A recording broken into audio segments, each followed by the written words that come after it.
Welcome to the Alex Salmond Show and another episode on the parliamentary pyrotechnics of Brexit.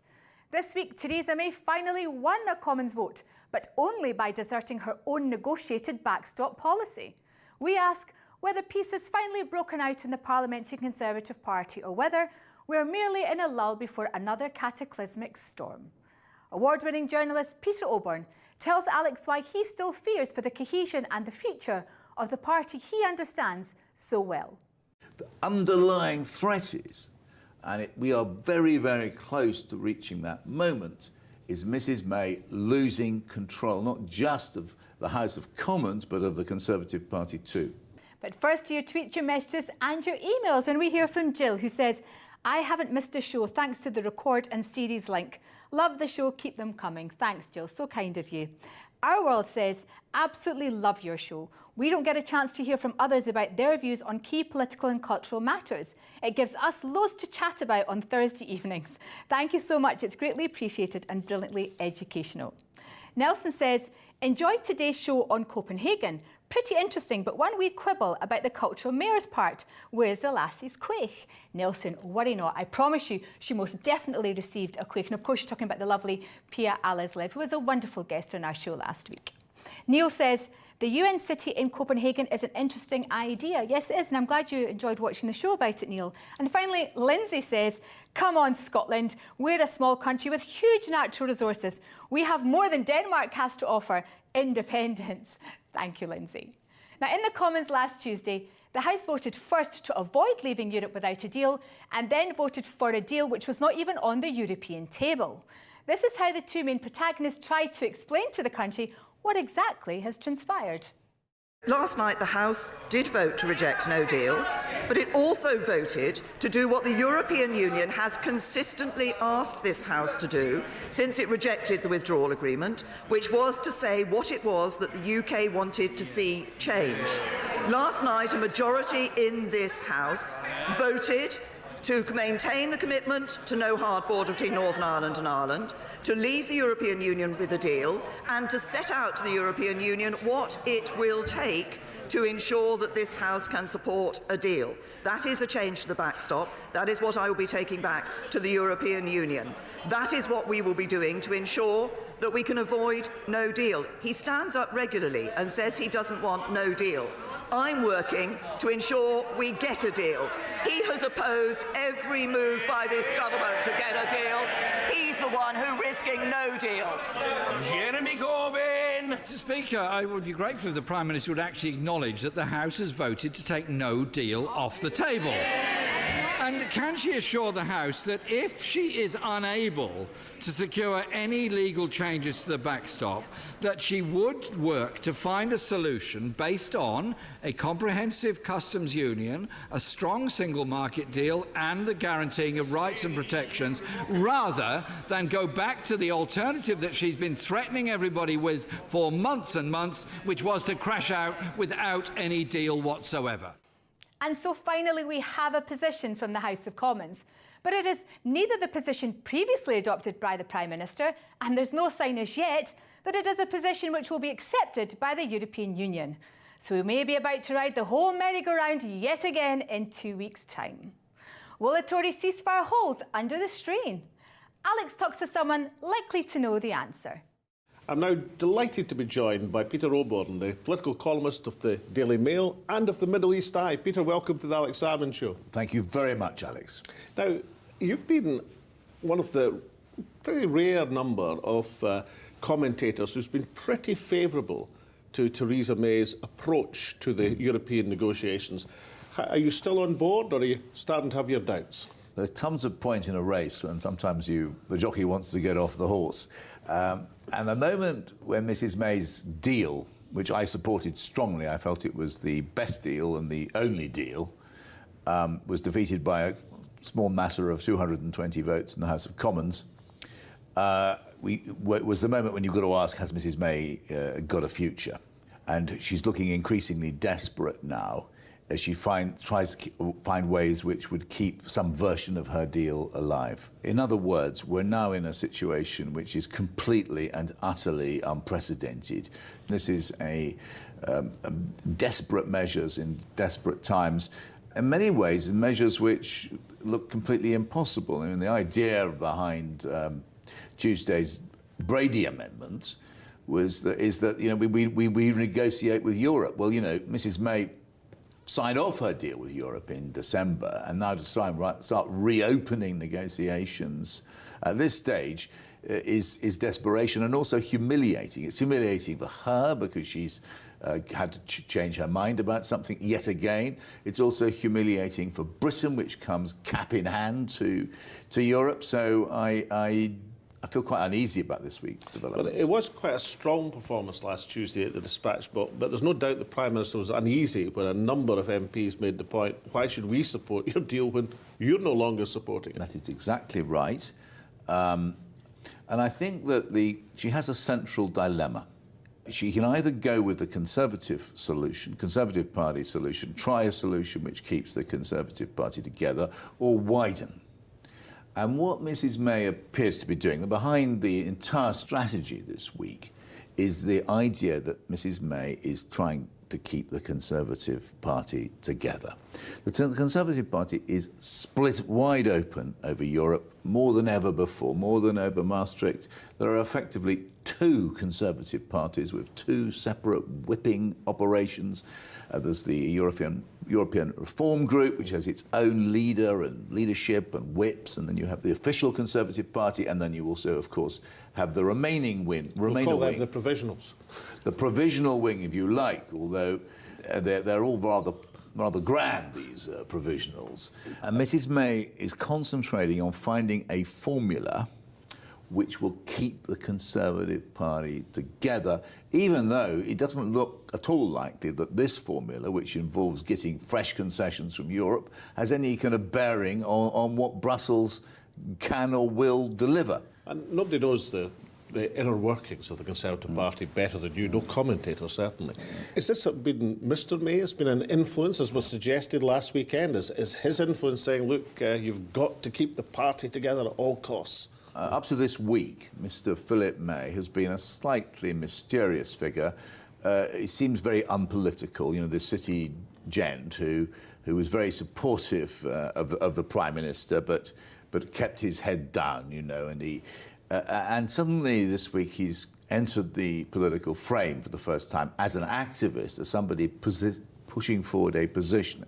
And that position is the position, the Tory party position, that he, lifelong Tory activist, it needs to be said, like his wife, the Prime Minister, is pushing forward a scheme which keeps on board the European Research Group, keeps on board the far right of the party, and is against a wider engagement towards the rest of the House of Commons. So you're saying basically the Prime Minister's choice is almost an impossible one. You can either keep the party together, but reach a deal that can't be a deal because Europe won't agree to it, or alternatively you can risk fracturing the Conservative Party for a deal that Europe would agree to by reaching out across the floor of the House. It's exactly the position I'm trying to explain, exactly so.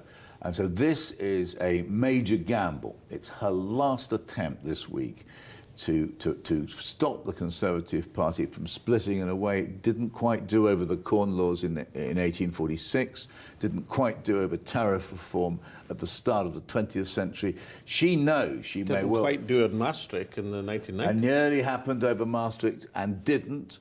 And she knows that she may be the Prime Minister who under whom the abyss opens up and there becomes either two parties or two Conservative parties, or the Conservative Party actually dies. This is a possibility. So how is this regarded in what some in the Conservative Party might call continental Europe? What is the rest of Europe when they're looking at this? What do they make of it? Do they understand it? Do they know what's going on? Are they just exasperated? Or would they really like to incline towards an arrangement?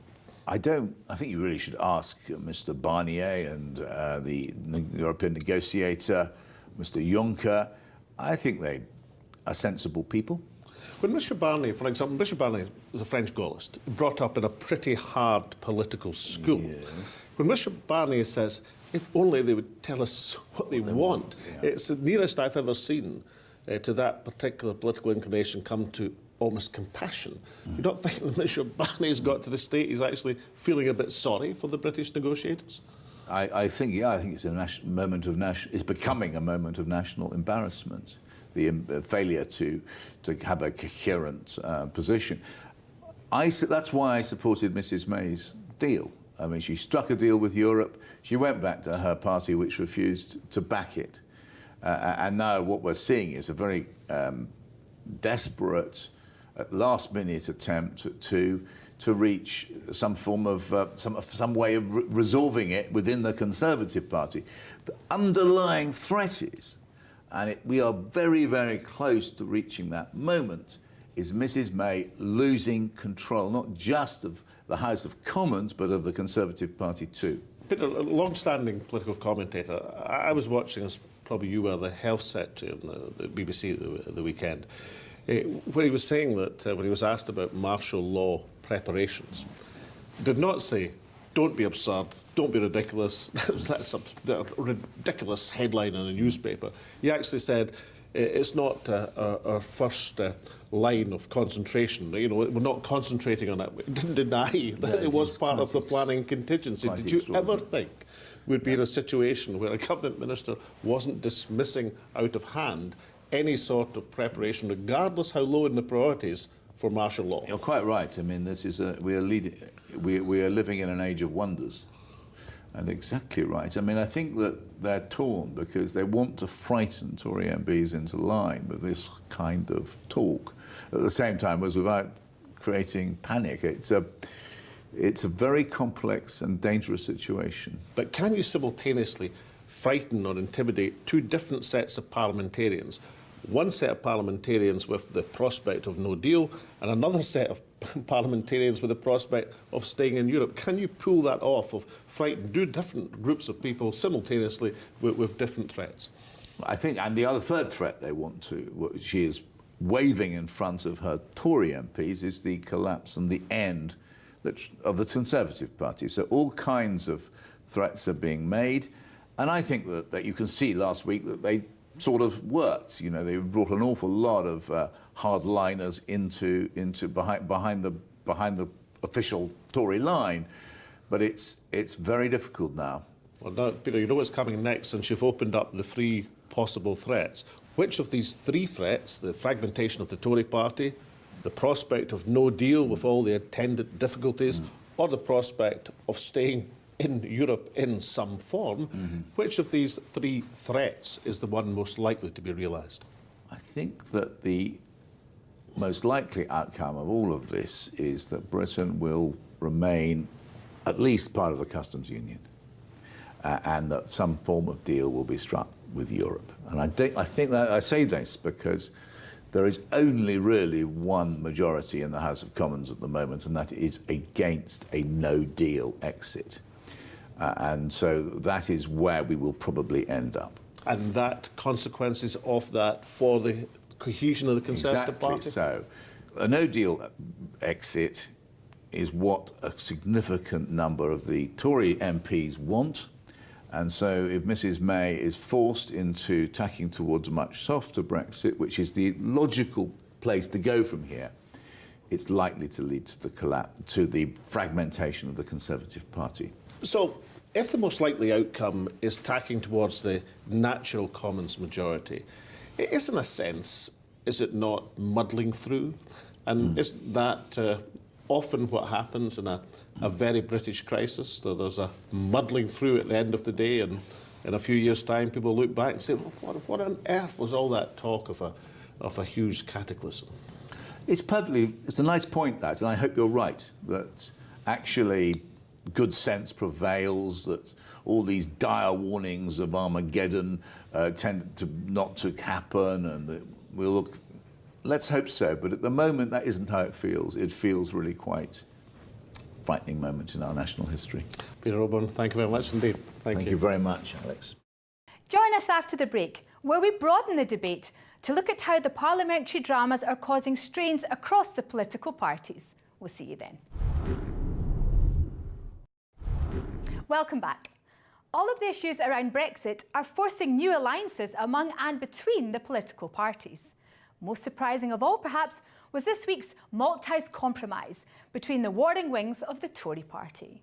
Here are some examples of the spectrum of views among and across political parties. What she's asking the House to do again today is to suddenly adopt a measure that the government has signed up to at the last moment and to say that that should be the route that we should take. Surely that illustrates the precise problem that this House has had throughout. And the purpose of my amendment, I make it clear to her, is to give the space to this House to find where the majority lies. Can I reassure my right honourable friend that the purpose of the amendment and the bill is not to fix any particular time for any extension or even to decide now what an extension of Article 50 should be. It is actually simply to give the House the ability to do so at the end of February, and I agree that nobody wants to see any unnecessary delays. So how are the various parties taking the Brexit strain? Alex asked Lembit Opik to mark our card. And now to examine how current parliamentary events, particularly with Brexit, are causing tensions within the political parties, I turn to one-time MP, now commentator Lembit Opik. Welcome back to the Alex Salmond Show. Great to be back.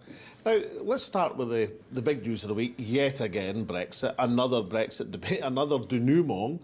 Is the Conservative Party going to hold together through Brexit? They've split on Europe before. We had one nation Tories a long time ago, and this has always been an Achilles heel for the Conservatives. There's a very good chance there will be a split. They held it together in order to prevent a general election. They voted against the motion of no confidence, so they do know how to protect their own interest. But just look at the rifts. You see these amendments coming from their own ranks. The thing thrashing about like an uncontrollable, I don't know, hose pipe or something, you know, and we just don't know who's going to get wet next in this spray of politics. So is the result of this week, does it look more like the Tory party together, or is the only thing they can agree on self-preservation and no election? It is actually quite impressive that they're holding it together as a party somehow. And the fact that Theresa May is still the Prime Minister when she was described as a dead woman walking by the former Chancellor, George Osborne. And that was before she got beaten in her policy by 230 votes. And before she somehow survived two no-confidence motions, one in Parliament, where Conservatives were definitely in self-preservation mode, but also one in her own party. She only defeated her opponents there by 2-1. She's still in position. So she's hanging on. The Tory party, although riven by dispute, is still there as some sort of parliamentary force, not very cohesive. How about the Labour Party? Because we saw an interesting insight this week that Labour's problems and tensions are not just to do with Brexit. On the immigration bill, something very curious happened. There's a problem of two narratives in the Conservative Party, but the Labour Party looks like they haven't got a narrative at all. They've moved away from telling a story to trying to work out how a story should be told.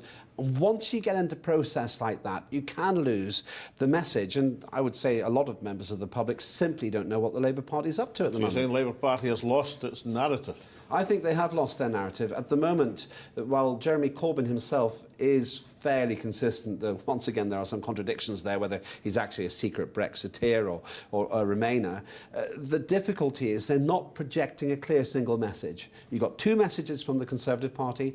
You can kind of understand those, but it's almost impossible to understand what Labour would be doing if they were in charge. But isn't that a rather good idea for the leader of the opposition? Basically to keep his head down and not to be too specific. I mean, isn't that the tried and tested formula? The last thing you want to do as an opposition is to pretend you're the government. What you're trying to get is an election and let people find out what your policy is then. If politics is chess, then it's good to keep your next moves a secret. But he's not helped by the fact that his own front bench is shouting what those next moves should be without necessarily having an endgame. They're not looking for checkmate. They're just playing the pieces on the board and guessing what's going to be successful for them. And the reason it doesn't work is because it just makes the Labour Party seem very uncertain in terms of what they would do. Jeremy Corbyn can answer that question, but then he's shouted down by his own side. That doesn't look good. And frankly, with all of these problems in the Conservative Party, the Labour Party should be 10 percentage points ahead, and they're not. But then in a balanced parliament, Parliament, let's call it that. I think that was a favourite term of the Liberals once time. In a balanced Parliament, the Labour and Conservative parties are only first and second among equals. Every party is a minority. So how's your old party doing, the Liberal Democrats? Are they holding together through this Brexit farrago? No, they're not. You'd expect the Liberal Democrats to be sweeping up the 48% of the electorate who voted to remain. They pretty much ran their general election campaign a couple of years ago, the one that Theresa May went in to win and lost.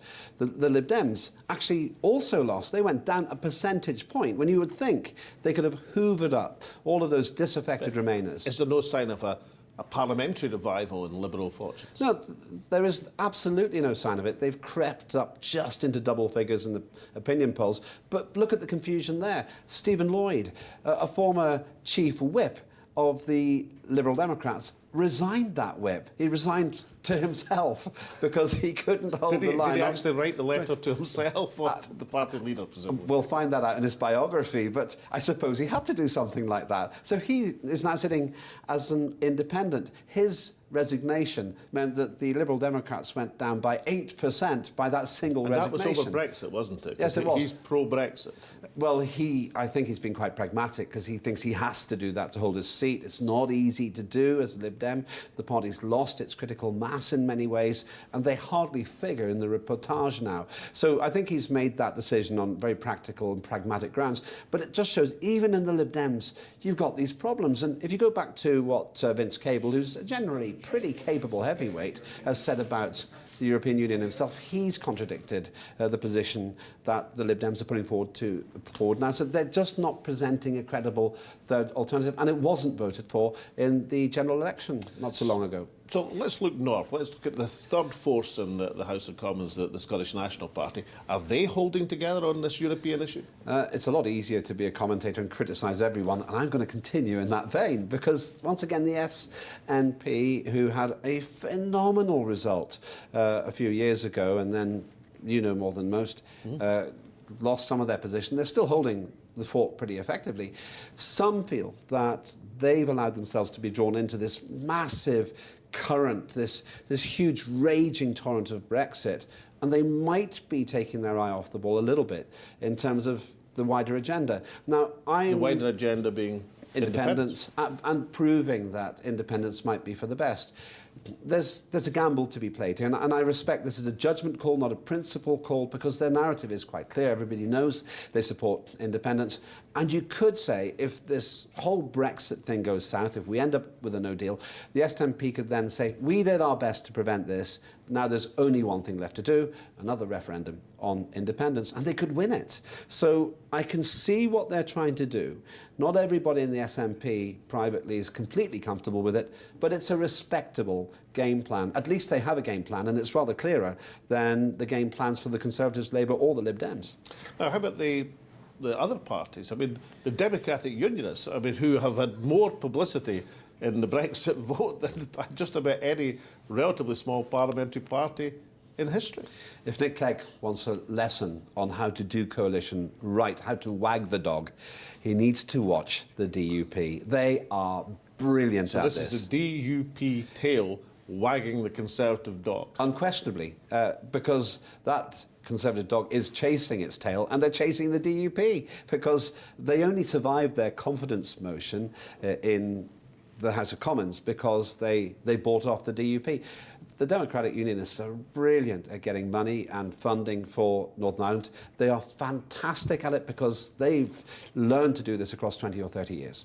And in that sense, they've converted the Brexit chaos into something of a bonanza for Northern Ireland. If there's one winning party in the Commons at the moment, it's the DUP, and it's almost impossible to see how they can lose, because if they need another boost, they'll just remind everyone that the backstop is no backstop at all. So are there constitutional lessons in this Brexit farrago, as I described it, or burach, as we describe it in Scotland?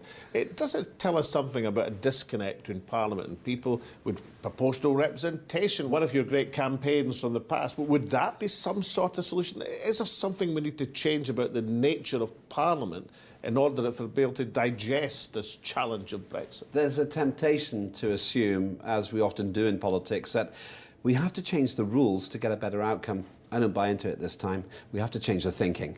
There are so many in so many different parties who have just lost their relationship with the general public, who want it simple, who want to understand where we're going and want to get it done, that the party which comes along and does those three things can excel. And once again, let me remind you, that's what UKIP did.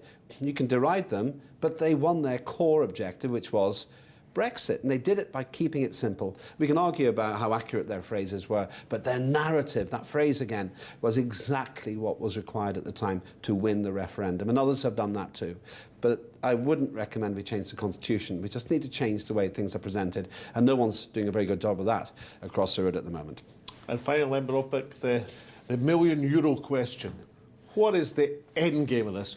Where on earth are we heading for? We're heading for Brexit, because Brexit means Brexit. And when someone actually defines it, we might just get there. We'll find that gold at the end of the rainbow, but we might need a rainbow coalition to arrive. And at the moment, we haven't got it. Thank you so much. My pleasure. And so Theresa May has claimed her best political week of this Parliament. Trouble is that the deal she has gained assent for is not a deal which seems to be available. It is rather a reneging from the agreement she hammered out over an 18-month period with the European Union. The crucial backstop is being confined to a footnote of history to be replaced by some unspecified, broad-brush alternative arrangements. Problem is that European negotiators have a habit of sticking to the fine print and are not that interested in a broad brush. After all, the fine print was there for a reason, and that reason was to guarantee an open border in Ireland in all circumstances, whatever happens in the trade discussions to come.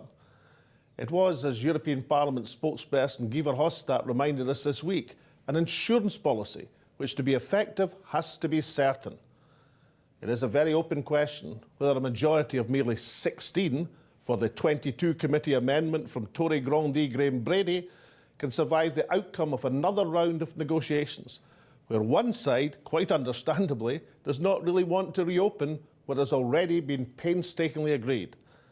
It does not augur well. Most likely that having survived the ides of January, the Prime Minister will soon face the ides of February, and then finally the ides of March and Brexit Day itself. And so from Taz and myself and all at the show, it's goodbye for now.